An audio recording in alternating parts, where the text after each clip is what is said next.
কেইবাগৰাকীও জনপ্ৰিয় শিল্পী আছে। এই শিল্পীসকলৰ আপোনালোকে টিভিত অন্যান্য সন্মুখত থকা এনেকুৱা মঞ্চ দেখা পাইছে। আমি আপোনালোকৰ আগত তেখেতসকলক চিনাকি কৰি দিব বিচাৰিছোঁ। আপোনালোকে আমাক অকণমান সময় দিব বুলি আমি আশা কৰিছোঁ। আৰু আপোনালোকে সকলোৱে জানে শিৱসাগৰ জিলাখন সাংস্কৃতিক নগৰী।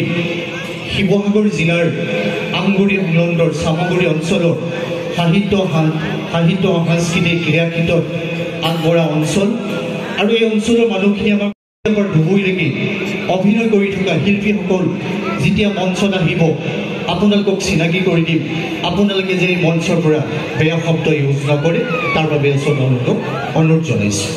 মই এই অনুষ্ঠানটো আগবাঢ়িব পৰা আগে আগবাঢ়ি লৈ অনা সাহিত্য সাংস্কৃতিক ক্ষেত্ৰখনত জড়িত কৰা অন্যতম উঠি অহা নতুন প্ৰজন্মৰ যুৱকৰ কাণ্ডাৰী তাজউদ্দিন হাজৰিকাক মই মঞ্চৰ কাষতে বিচাৰিছোঁ। মই অকণমান তাজউদ্দিন হাজৰিকাক মঞ্চলৈ আহিবৰ বাবে অনুৰোধ জনাইছোঁ। মই পুনৰ অনুৰোধ জনাইছোঁ আপোনালোকৰ চামগুৰি অঞ্চলৰ সকলো দিশৰ প্ৰায় 30-40খনে আৱৰি থকা এখন গাঁও। আমি মানুহবিলাক খুব আৱেগিক সহজ সৰল। আমি অতিথিসকলক সন্মান কৰিব জানো, শ্ৰদ্ধা কৰিব জানো। আপোনালোকে আমাৰ মঞ্চত বহি থকা আমি সকলো ফেমিলি লৈ আহিছোঁ। মা দেউতা ভনী দাদাসকল আহিছোঁ।